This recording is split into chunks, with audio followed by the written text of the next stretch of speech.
نحمده ونصلي على رسوله الكريم أما بعد فأعوذ بالله من الشيطان الرجيم بسم الله الرحمن الرحيم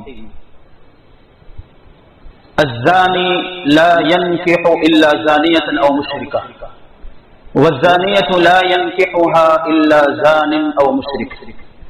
وعن أبي هريرة رضي الله عنه قال قال رسول الله صلى الله عليه وسلم تنكح المرأة لأربع لمالها ولحسبها وجمالها ولدينها فاظفر بذات الدين تربت يداك أو كما قال عليه الصلاة والسلام. صدق الله العظيم وصدق رسوله النبي الكريم ونحن على ذلك لمن الشاهدين والشاكرين والحمد لله رب العالمين. علماء کرام، مہمانان عظام اور میرے عزیز دینی اسلامی بھائیوں، انسان جیسے ہی دنیا میں آنکھ کھولتا ہے رشتوں کا ایک تانتا لگ جاتا ہے. ماں باپ کا رشتہ، بھائیوں اور بہنوں کا رشتہ، ماں کی جانب کے رشتے، باپ کی جانب کے رشتے، ایک لمبا سلسلہ ہے. لیکن یہ سب رشتے ایک دن ختم ہونے والے ہیں. علامہ حسکفی رحمۃ اللہ علیہ نے، اسی طرح علامہ شامی رحمۃ اللہ علیہ نے اس جانب اشارہ کیا ہے کہ ایک رشتہ ایسا ہے اور وہ میاں اور بیوی کا رشتہ ہے جو بہت پہلے جنت میں شروع ہوا، جیسے کہ ابھی حضرت مولانا نے ذکر فرمایا، اور اس کی انتہا نہیں ہوگی بلکہ جنت میں بھی یہ رشتہ باقی رہے گا. جو بیوی دنیا میں تھی وہ جنت میں بھی آپ کے ساتھ رہے گی. یہ بڑا اہم رشتہ ہے. اسی اہمیت کی خاطر سرکار دو عالم صلی اللہ علیہ وسلم کی جانب سے اس سلسلے میں بڑی سنہری تعلیمات موجود ہیں. سرکار نے زندگی کا کوئی گوشہ، کوئی لمحہ، کوئی شعبہ باقی نہیں رکھا جس میں ہمیں تعلیم نہ دی ہو. لاکھوں سلام اس آقا پر، دل لاکھوں جس نے جوڑ دیے، دنیا کو دیا پیغام سکون، انسانوں کے رخ موڑ دیے. اس محسن اعظم نے الیاس کیا کیا نہ دیا ہے عالم کو، دستور دیا، منصور دیا، کئی راہیں دی، کئی موڑ دیے. چنانچہ سرکار دو عالم صلی اللہ علیہ وسلم نے فرمایا، روایت ہے الجامع لابن وهب سنن ترمذی مستدرک حاکم کی، حضرت زید بن اسلم رضی اللہ عنہ فرماتے ہیں کہ سرکار دو عالم صلی اللہ علیہ وسلم نے فرمایا اذا جاءكم من ترضون دینه وخلقه فانكحوه. جب تمہارے پاس کوئی ایسا آدمی آئے کہ جس کے اخلاق اور جس کی دینداری، اور بعض روایات میں ہے رائے ہو، جس کی سجبت، جس کی رائے تم کو پسند ہو تو تم ان کا نکاح کرا دو. خواہ وہ لڑکا ہو یا لڑکی ہو، لڑکی کے اخلاق اچھے ہوں یا لڑکے کے اخلاق اچھے ہوں، اس کی دینداری بہت بہتر ہو آپ کے نزدیک، آپ اس کو پسند کرتے ہیں تو آپ فوراً اس کا نکاح کرا دو. اور اس کے بعد سرکار دو عالم صلی اللہ علیہ وسلم نے فرمایا انکم الا تفعلوا تکن فتنۃ فی الارض وفساد عظیم. اگر تم ایسا نہیں کرو گے تو روئے زمین پر بڑا فتنہ برپا ہوگا اور بڑا فساد برپا ہوگا. چنانچہ متعدد تاریخین حدیث نے، علامہ مظہر الدین شیرازی، علامہ ابن الملک، ملا علی قاری اور مختلف حضرات نے اس کو نقل کیا ہے کہ اس موقع پر فتنہ اور فساد عریض کا مطلب یہ ہے کہ اگر تم نے دینداری کی وجہ سے نکاح نہیں کیا اور تم نے تلاش کیا مالداری کو، حسن و جمال کو، اعلیٰ خاندان کو، تو ایسے موقع پر کئی لڑکے بغیر بیوی کے رہ جائیں گے اور کئی لڑکیاں بغیر شوہر کے رہیں گی، اور اس کا نتیجہ یہ ہوگا کہ زنا وجود میں آئے گا اور پھر لڑکے والے اور لڑکیوں والے دونوں آپس میں بھیڑیں گے اور قتل و غارت گری اور خونریزی وجود میں آئے گی. یہی سب سے بڑا فتنہ اور فساد ہے. اس سلسلے میں سرکار دو عالم صلی اللہ علیہ وسلم نے فرمایا، حضرت ابو ہریرہ رضی اللہ عنہ کی روایت ہے، صحیحین میں ہے، مسند احمد اور دیگر کتب مسندہ میں یہ روایت نقل کی گئی. اللہ کے رسول فرماتے ہیں کہ عورت سے 4 بنیاد پر نکاح کیا جاتا ہے. لحسبها اعلیٰ خاندان کی بنیاد پر، ولی جمالها اس کی خوبصورتی کی بنیاد پر، ولی مالها اس کے مال کی بنیاد پر، اور نمبر 4 اس کی دینداری اور اس کے اخلاق کی بنیاد پر. سرکار دو عالم صلی اللہ علیہ وسلم نے 3 چیزوں کو پہلے بیان کیا، مال، حسب نسب خاندان، اور نمبر 3 جمال اور خوبصورتی. ان 3 چیزوں کو پہلے بیان کر کے سرکار نے اس جانب اشارہ کیا کہ لوگ عام متن انہی چیزوں کو اساس اور بنیاد بناتے ہیں. لڑکا خوبصورت ہو، لڑکی خوبصورت ہو، مال کو بنیاد بناتے ہیں کہ لڑکی اعلیٰ گھرانے سے اور مالدار گھرانے سے تعلق رکھتی ہو، اسی طرح لڑکا بہت مالدار ہو، انجینئر ہو، لائر ہو، یا پھر کہیں کینیڈا، امریکہ، انگلینڈ کہیں سے میری لڑکی کے لیے رشتہ آ جائے، ان سب چیزوں کو پیش نظر رکھتے ہیں۔ اس کے ساتھ ساتھ اعلیٰ خاندان کو پیش نظر رکھتے ہیں، اس لیے سرکار نے ان تین چیزوں کو مقدم کیا اور اشارہ کیا اس بات کی جانب کہ عام مثلا لوگ ان چیزوں کو پیش نظر رکھتے ہیں، اور اخیر میں سرکار نے فرمایا کہ دینداری کی بنیاد پر بھی نکاح کیا جاتا ہے، اور فرمایا فظفر بذات الدین تریبت یداک، دیندار عورت کو اختیار کرو، اس میں تمہارے لیے کامیابی ہے، دنیا اور آخرت دونوں کی کامیابی۔ اور اس سلسلے میں ہمارے سامنے سیرت ہے، صحابہ کرام رضی اللہ عنہم اجمعین کی سوانح ہے، اور ہمارے اسلاف کے کئی واقعات ہیں جس سے ہمیں معلوم ہوتا ہے کہ دینداری کو، اخلاق کو، صلاح و تقویٰ کو رشتے کے انتخاب کے لیے مقدم کرنا چاہیے۔ چنانچہ مسلم شریف کی روایت ہے، حضرت عبداللہ بن عمر رضی اللہ عنہ فرماتے ہیں کہ اللہ کے رسول صلی اللہ علیہ وسلم نے فرمایا الدنیا متاع، دنیا فائدہ اٹھانے کی چیز ہے، وخیر متاع الدنیا المرأة الصالحہ، اور دنیا میں سب سے بہتر فائدہ اٹھانے کی اگر کوئی چیز ہے تو وہ نیک عورت ہے۔ اور اس کے علاوہ حضرت سنن سعید بن منصور کی روایت ہے، اور متعدد کتب مسندہ میں اس روایت کو نقل کیا گیا۔ اس روایت پر اگرچہ بہت کلام ہے، اس میں ذوق شدید ہے، لیکن اس کے معنی بالکل دور حاضر کی عکاسی کرتے ہیں، اور بالکل معنی صحیح ہے۔ وہ یہ ہے کہ سرکار دو عالم صلی اللہ علیہ وسلم نے فرمایا کہ کسی عورت سے اس کی خوبصورتی کی وجہ سے نکاح نہ کرو، اس لیے کہ ممکن ہے کہ یہ خوبصورتی اس عورت کو ہلاک کر دے گا۔ شارحین نے شرح کی کہ وہ عجب میں مبتلا ہوگی، خود پسندی میں مبتلا ہوگی، اور یہ جمال ممکن ہے اس کو کسی گناہ کی جانب ابھار دے، اور اس طرح یہ عورت ہلاک ہوگی اور تم کو بھی ہلاک کر کے رکھ دے گی۔ اور ساتھ ساتھ میں اللہ کے رسول صلی اللہ علیہ وسلم نے یہ بھی فرمایا کہ تم کسی عورت سے اس کے مال کی بنیاد پر نکاح نہ کرو، اس لیے کہ ممکن ہے کہ یہ مال اس کو سرکشی میں مبتلا کر، برے افعال میں مبتلا کر۔ اور اس کے علاوہ ہمارے سامنے سیرت کے واقعات ہے، سرکار دو عالم صلی اللہ علیہ وسلم نے اپنی بیٹیوں کا نکاح کرایا۔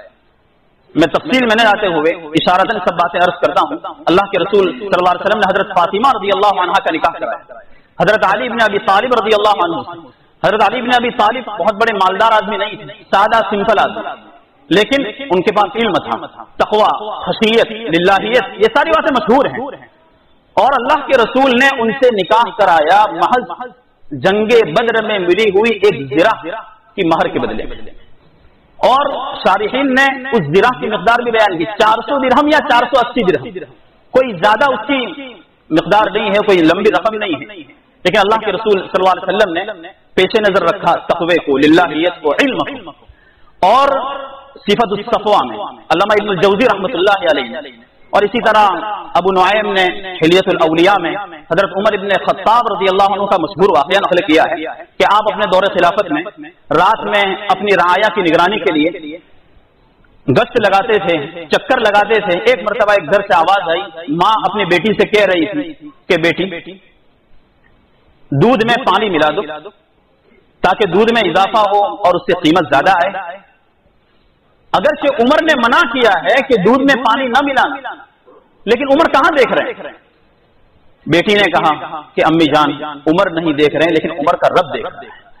حضرت عمر ابن خطاب رضی اللہ عنہ نے یہ جملہ سن لیا۔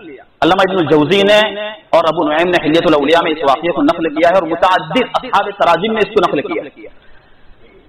بیٹی نے کہا کہ عمر نہیں دیکھ رہے، لیکن عمر کا رب دیکھ رہا ہے۔ حضرت عمر نے یہ جملہ سنا، اس کے بعد آپ اپنے گھر گئے اور دوسرے دن، لمبا واقعہ ہے، اس کو پیغام بھیجا اور اپنے بیٹے عاصم کا نکاح اس سے کرایا۔ اگرچہ وہ کوئی بڑے گھرانے کی لڑکی نہیں تھی، لیکن اس کی خشیت، اس کا تقویٰ، اس کی للہیت کو حضرت عمر بن خطاب رضی اللہ عنہ نے پسند فرمایا اور اس سے نکاح کرا دیا۔ اور مؤرخین نے، علامہ ابن الجوزی نے لکھا کہ اس کے بعد عاصم نے جس لڑکی سے نکاح کیا اس کے بطن سے ایک لڑکی پیدا ہوئی، اور اس لڑکی سے خلیفہ خامس اور خلیفہ راشد حضرت عمر ابن عبدالعزیز رحمۃ اللہ علیہ پیدا ہوئے۔ اور آخر میں لکھا ہے کذاک نسبۃ العلماء، اس کا مطلب میں یہ سمجھ رہا ہوں کہ علماء کی نسبت بھی اسی طرح ہوا کرتی ہے کہ اگر کوئی آدمی کسی عالم سے نکاح کرے اس کے علم کی بنیاد پر، اس کی خشیت اور اس کے تقوی کی بنیاد پر، اور پھر ساتھ میں شرط یہ ہے کہ وہ صحیح معنی میں تربیت بھی کرے تو اس کے بطن سے بھی ایسے ہی اولاد پیدا ہوگا. اور اس سلسلے میں اور بھی بہت سی باتیں ہیں. ایک بات جو دار قطنی علامہ عسکری رحمۃ اللہ علیہ نے الامثال میں اور اسی طرح امام غزالی رحمۃ اللہ علیہ نے احیاء العلوم میں نقل کی ہے، اور اللہ کے رسول کی جانب اس کی نسبت ہے لیکن اس میں ذوق شدید ہے، اس لیے میں اللہ کے رسول کی جانب سے نسبت نہیں کرتا ہوں. ممکن ہے کسی کا جملہ ہو لیکن اس کے معنی بالکل صحیح ہے، اور یہ ہے کہ ایاکم وخضراء الدمن، اور اس کے معنی یہ ہوتے ہیں کہ غلاظت میں اگی ہوئی سبزی سے حفاظت کرو. غلاظت میں اگی ہوئی سبزی سے حفاظت کرو. پوچھا گیا کہ خضراء الدمن کیا ہے، یہ غلاظت میں اگی ہوئی سبزی کیا چیز؟ تو کہا گیا کہ برے خاندان کی حسین و جمیل لڑکی، برے خاندان کی حسین و جمیل لڑکی غلاظت میں اگی ہوئی سبزی ہے، اس سے تم حفاظت کرو. عورت گھر کا ایک اہم رکن اور اساس اور بنیاد بنی جاتی ہے. اس کے بگڑنے سے معاشرہ بگڑتا ہے، اس کے سنورنے سے معاشرہ سنورتا ہے، اس کے سنورنے سے پورا کنبہ، خاندان، اولاد، پوتے، نواسے اور پورا محلہ سنور جاتا ہے. اس لیے اس کے انتخاب میں بہت احتیاط سے کام لینے کی ضرورت ہے. حضرت لقمان حکیم نے اپنے بیٹے سے نصیحت کی تھی کہ بری عورت سے نکاح نہ کرنا، اس لیے کہ یہ تجھے وقت سے پہلے بڑا کر دے، اور یہ کہا تھا کہ شریر اور بد اخلاق عورت سے نکاح نہ کرنا، اس لیے کہ یہ بالکل تجھے خیر کی دعوت نہیں دے گی. دیندار عورت کا لحاظ رکھنا، اس سے ڈرتے رہنا، اور تاکہ دنیا اور آخرت کی سعادت تجھے نصیب ہو. اور اس کے علاوہ حضرت حسن بصری رحمۃ اللہ علیہ سے کسی نے پوچھا کہ میری لڑکی کے مختلف رشتے آ رہے ہیں، میں کس سے نکاح کروں؟ حضرت حسن بصری رحمۃ اللہ علیہ نے فرمایا کہ ایسے لڑکے سے نکاح کرو جس کے دل میں خوف و خشیت اور تقویٰ. بہرحال مکمل بات کا خلاصہ یہ ہوا کہ ہم نکاح اور رشتے کے لیے بنیاد دینداری کو بنائیں. اگر کسی میں دینداری ہے، خواہ لڑکا ہو یا لڑکی ہو، تو اس کو ہم مقدم رکھیں، اور اس کے بعد بقیہ تین صفات، مال، جمال اور اعلیٰ خاندان، ان میں سے اگر کوئی صفت پائی جاتی ہے تو بہت اچھی بات ہے، نہیں پائی جاتی ہے تو صرف دینداری کی بنیاد پر نکاح کریں. اللہ تعالیٰ اس کی وجہ سے اتنی برکتیں دیں گے جن کا ہم اور آپ تصور نہیں کر سکتے. یہ بات کا خلاصہ ہے. سرکار دو عالم صلی اللہ علیہ وسلم کی تعلیمات سے یہ سب باتیں ہمیں ملتی ہیں. اور ایک بات آخر میں نقل کر کے اپنی بات کو میں ختم کروں گا. علامہ عفیف الدین یافعی رحمۃ اللہ علیہ نے مرآت الجنان و عبرۃ الیقظان میں عبداللہ ابن مبارک رحمۃ اللہ علیہ کے نکاح کا واقعہ نقل کیا ہے، اور اس کے تحت میں حضرت عبداللہ ابن مبارک رحمۃ اللہ علیہ کا یہ قول نقل کیا ہے کہ حسب و نسب کی بنیاد پر نکاح زمانہ جاہلیت میں کرتے تھے.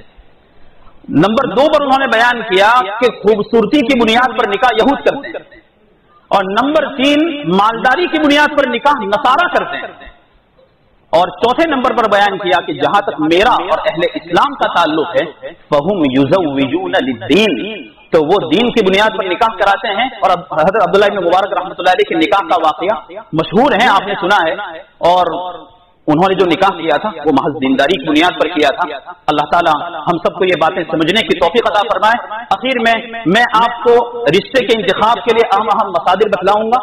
وہ یہ ہے کہ جب بھی ہم رشتے کا انتخاب کرنا چاہیں ہم سرکار کی سیرت کا مطالعہ کریں، صحابہ کرام رضی اللہ عنہم اجمعین کی سوانح کو سامنے رکھیں، ہمارے اسلاف کی سوانح کو سامنے رکھیں. اس کے علاوہ ہمارے علماء کرام، مفتیان کرام سے مسلسل رابطے میں رہیں، اور علاقے کے با اثر اور بارسوخ لوگوں سے مسلسل رابطے میں رہیں. اور اخیر میں بیان کروں گا کہ دیندار عورت یا دیندار لڑکا بھی مل جائے تو اس کے بعد استخارہ کرنا بالکل نہ بھولیں، اس لیے کہ زندگی کا اہم موڑ ہے. اور استخارے کے لیے میں ضرور حوالہ دوں گا. ہمارا حضرت مفتی طاہر صاحب دامت برکاتہم نے جو مسجد کے میسج کے نام سے استخارے کا ایک لمبا مضمون چلایا، وہ مضمون ہمارے ادارے میں موجود ہے، آپ وہاں سے حاصل کریں. استخارہ کیا ہے، کیسے کیا جاتا ہے، اس میں لوگوں کے درمیان کیسے کیسے رسم و رواج اور کیسے خرابیاں پائی جاتی ہیں، بڑے آسان اور سہل انداز میں آپ اس کا مطالعہ کریں. اور خاص طور پر چونکہ یہ زندگی کا اہم موڑ ہے، ٹرننگ پوائنٹ ہے رشتے کا انتخاب، آپ اس میں بالکل کوتاہی سے کام لیں. ہمارے معاشرے کے اندر اس سلسلے میں بڑی کوتاہی پائی جاتی ہے. لڑکے خود ہی رشتے کا انتخاب کر لیتے ہیں اور لڑکیاں خود ہی رشتوں کا انتخاب کر لیتی ہیں. نہ ماں باپ کو کوئی خبر، جب وقت آتا ہے تو بتا دیتے ہیں کہ میرا تو فلاں سے سیٹنگ ہے اور فلاں سے چیٹنگ چل رہی ہے، اور اس کے بعد سب کچھ ہو جاتا ہے. میرے بھائیو، آپ کی سمجھ اتنی ہے، چھوٹی سی ہے، آپ کے ماں باپ جنہوں نے زندگی کی کئی بہاریں دیکھیں، ان کے پاس تجربہ ہے، ان کے پاس صلاحیت ہے، ان کے پاس سدبود ہے، ان کے پاس سب کچھ ہے، آپ ان سے مشورہ کریں، آپ اپنے اساتذہ سے مشورہ کریں، آپ علماء کرام سے مشورہ کریں۔ آپ زندگی کے اتنے اہم موڑ پر نفسانی خواہشات میں ایسے مغلوب ہو جاتے ہیں کہ آپ سب کچھ بھول جاتے ہیں۔ میرے بھائیوں، نکاح کرنا یوں سمجھ لیجئے کہ نفسانی خواہشات کو برا کرنے کے لیے بہت آسان ہے، لیکن اس کو نبھانا جن لوگوں نے نکاح کیا ان سے پوچھ لیں، بڑا مشکل ہے۔ اللہ تعالی ہم سب کو شریعت نے جو اہم باتیں اس سلسلے میں بتلائی ہیں ان کو سمجھ کر ان پر عمل پیرا ہونے کی توفیق عطا فرمائے۔ نقش قدم نبی کے ہیں، جنت کے راستے اللہ سے ملاتے ہیں، سنت کے راستے۔ وما علینا الا البلاغ وآخر دعوانا ان الحمد للہ رب العالمین۔